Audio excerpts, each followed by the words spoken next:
ठीक तो है ना बेटा? क्या बात है? सैंडी, तुम बिल्कुल सही कह रहे थे। वो स्कूल टीचर दीप्ति के बारे में जरूर कुछ जानती है। सर, हमसे पहले ही ट्रेस कर लिया। हमने बहुत कोशिश की लेकिन वो लड़की एक शब्द भी बोल नहीं पा रही है। ये साफ है कि उसे जरूर कुछ पता है। मुझे लगता है कि मिस्टर सैंडी,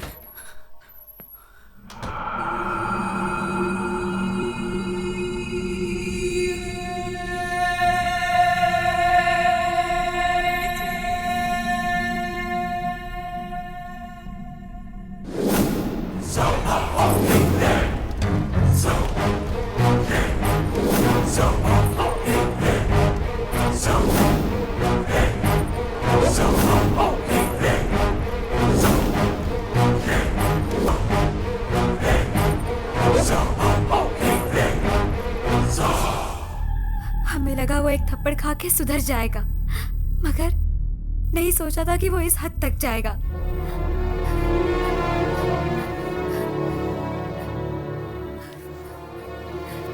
बस बहुत सुन लिया।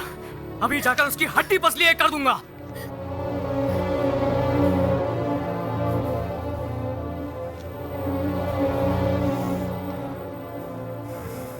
क्या बात है सर? हम कुछ नहीं कर पाए क्योंकि हमें इस बारे में कुछ भी पता नहीं था। अब ये पता है कि दिवाकर ने किडनैप किया, तो आप लोग चुप क्यों हैं? हमें उम्मीद थी कि दीप्ति जीवित होगी, लेकिन अब हमने जब सच्चाई सुनी है तो उम्मीद चली गई है। बात क्या है सर? देखिए, दिवाकर का कोई बाल विवाह का नहीं कर सकता है। वो कोई मामूली आदमी नहीं है। मैं ये सब कुछ नहीं जानता सर। मैं उससे डरने वाला नहीं हूँ। उसने दीप्ति को किडनैप करके बहुत बड़ी गलती की है और ये उसकी आखिरी गलती होगी। सैंडी, के ब्रदर्स, इन्हें तो पकड़कर गोली मार देनी चाहिए।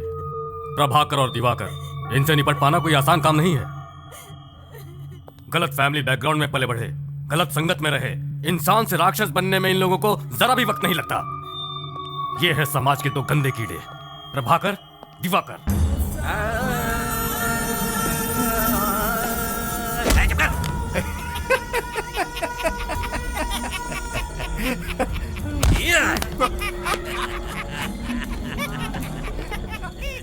रूलिंग पार्टी हो या फिर अपोजिशन, सभी घुटने टेकते हैं उनके सामने। डर और आतंक फैलाना प्रभाकर की दिलचस्पी है, लेकिन दिवाकर की एक बहुत ही बड़ी कमजोरी है और वो है नाटक से प्यार। रियल लाइफ में भी वो नाटक के कैरेक्टर्स को निभाता फिरता है। हाथ मुझे ऐसा राक्षस है जिसके सामने जानवर तक जाने से डरते हैं। उसे न कानून से डर है न मौत से।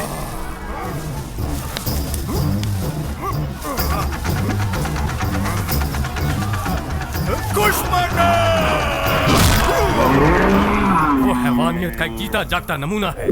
सच कहा जाए तो खुद पर उसका कोई काबू नहीं है। वो बिल्कुल एबनॉर्मल इंसान है। इसीलिए दीप्ति को वहां से वापस लेकर आना या उसे अरेस्ट करना हमारे बस में नहीं है। यह बहुत मुश्किल काम है। आपकी तनख्वाह गवर्नमेंट से आती है या केके से? संदीप, आप सिर्फ आम आदमी पर पावर दिखा सकते हैं। दरअसल आपके पास कोई पावर है ही नहीं। अगर आपके पास पावर होती तो आप दीप्ति को छुड़ा लाते। पर मैं यमराज से भी नहीं डरता हूँ और आप लोगों से तो मुझे कोई उम्मीद है ही नहीं। ये पुलिस का यूनिफॉर्म उतार कर फेंक दीजिए और बन जाइए केके का गुलाम। मैं अभी जाकर उस कमीने को मार डालूंगा। ठहरो, कहाँ जा रहे हो? पागल मत बनो, होश में आओ। सैंडी रुको। Control your anger. अगर तुमने उस अपराधी को मारा तो जिंदगी भर तुम्हें जेल में चक्की पीसनी पड़ेगी। अपना फ्यूचर बर्बाद मत करो। उसे मारकर तुम मुझे बताओ कि तुम आखिर क्या साबित करना चाहते हो? हाँ, हमें हमारी ड्यूटी करने दो। हमें सिर्फ एक मौका दो, प्लीज।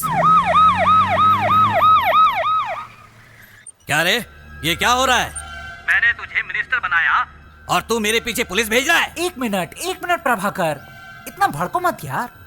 जरूर कोई गलती हुई है, भला मैं पुलिस को क्यों भेजूंगा? अरे वाह, बिना तेरी परमिशन के ये एसीपी यहाँ आया है। बेवकूफ समझाया मुझे। देख ले, इस बार इलेक्शन में तुझे कोई भी वोट नहीं देगा। डिपॉजिट भी जब्त हो जाएगा तेरा। पुलिस वाले को फोन दो जरा, मैं बात करता हूँ। हेलो। हे, कौन है तू? एसीपी उमेश गुप्ता। ऐसा क्या? खुद को क्या समझता है? यूनिफॉर्म पहन के वहाँ पर दादागिरी शुरू कर दी है क्या? सर, वो क्या है कि देख, मेरी बात ध्यान से सुन। पुलिस की वर्दी का पूरा इस्तेमाल कर।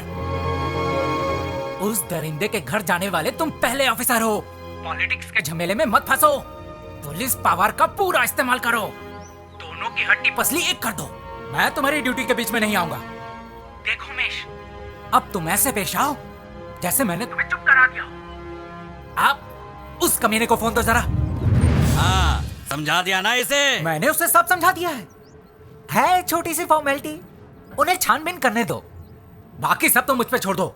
हाँ ठीक है।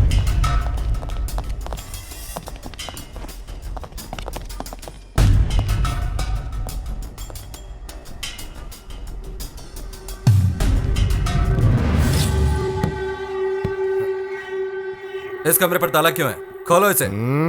खोल तो दूंगा, मगर भूल से भी अंदर जाने की जुर्रत मत करना इंस्पेक्टर। चल निकल, बहुत हो गया नाटक तेरा। कहा ना जल्दी से ताला खोल। नहीं, तुझे जो करना है कर ले। पहले ये कंफर्म कर लूं कि अंदर कौन है, इसके बाद तुझे दिखाता हूं कि एक पुलिस वाला क्या कर सकता है। तेरे पास ताकत है तो तू क्या कलाकार से इस तरह से पेश आएगा? कान खोल कर सुन ले इंस्पेक्टर, इस कमरे के अंदर मेरी प्रेमिका बंद है और वो सुरक्षित है। जा और जाके रिपोर्ट बना। तुझे ये ताला अभी खोलना पड़ेगा। तो तू मुझसे खुलवाएगा? हाँ।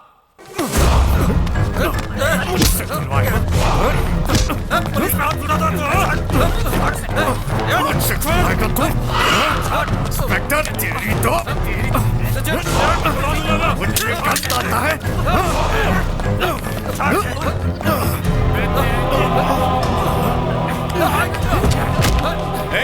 ले लो इनका मोबाइल फोन और दो इनका मार लेते। कभी नहीं कहीं के मुझे पकड़ने आए थे, मुझे पकड़ने। दफा हो जाओ, देखता हूँ तो मुझे कौन से केस कौन से सेक्शन में अंदर करता है। चल जा, दफा हो जा। हाँ अभी जा रहा हूँ, लेकिन अगली बार जब मैं आऊंगा तो बच नहीं पाएगा।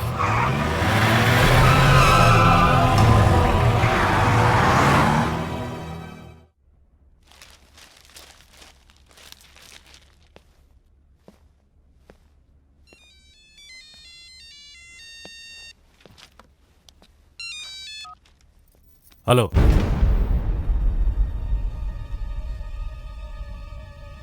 बॉस, मैंने नंबर प्लेट चेंज कर दिया है।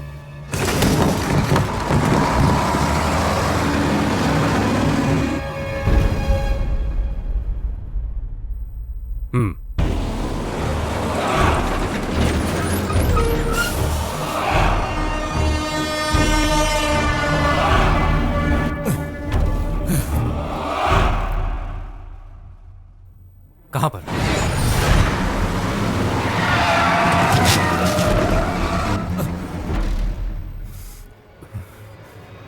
कैसे?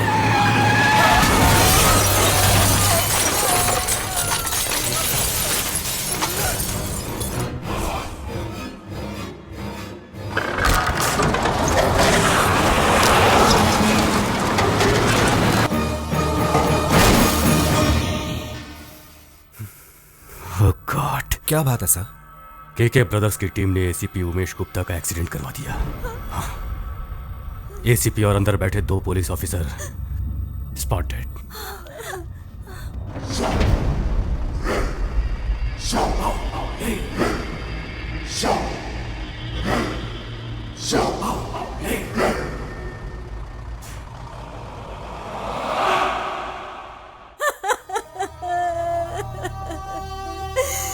पता नहीं वो दुष्ट किस हद तक मेरी दीप्ति को दुख पहुंचाता होगा।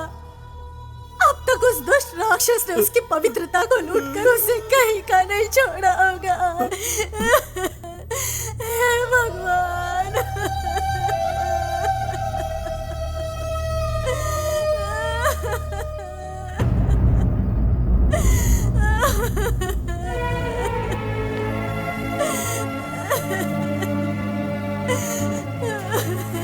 दीप्ति को कुछ नहीं होगा।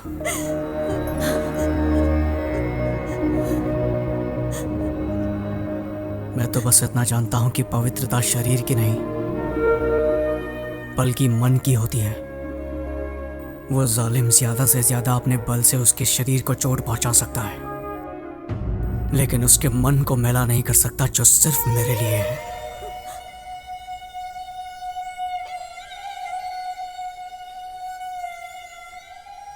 आजकल तो पति बेगुनाह पत्नी की पवित्रता पर भी शक करते हैं।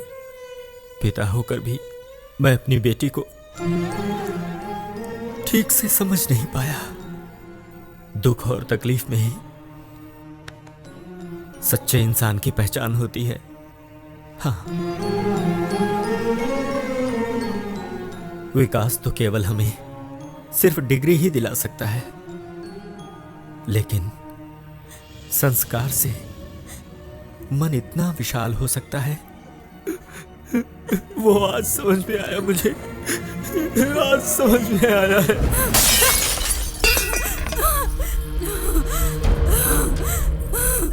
अगर मुझे छूने की कोशिश की तो मैं तुम्हें मार दूंगी या फिर अपने आप को खत्म कर दूंगी। तुम मुझे कभी नहीं पा सकते। ना ना ना ना ना, गुस्सा मत करो। तुम्हारे प्राण गए तो फिर मुझे भी मरना होगा।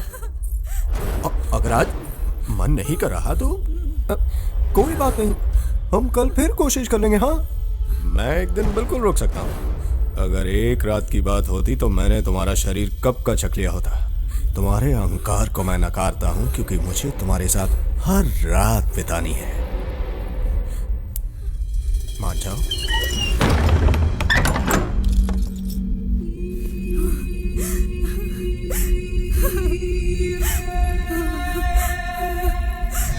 दीप्ति को मैं वापस लाऊंगा। इसलिए नहीं कह रहा हूं क्योंकि मैं उसका पति हूं, इसलिए क्योंकि मैं उससे प्यार करता हूं। लॉ एंड ऑर्डर चाहे कुछ भी कहे, मैं उस कुत्ते कमीने को जिंदा नहीं छोड़ूंगा। वो जान की भीख मांगेगा, पर मैं इतनी आसानी से नहीं, तड़पा तड़पा के मारूंगा उसे।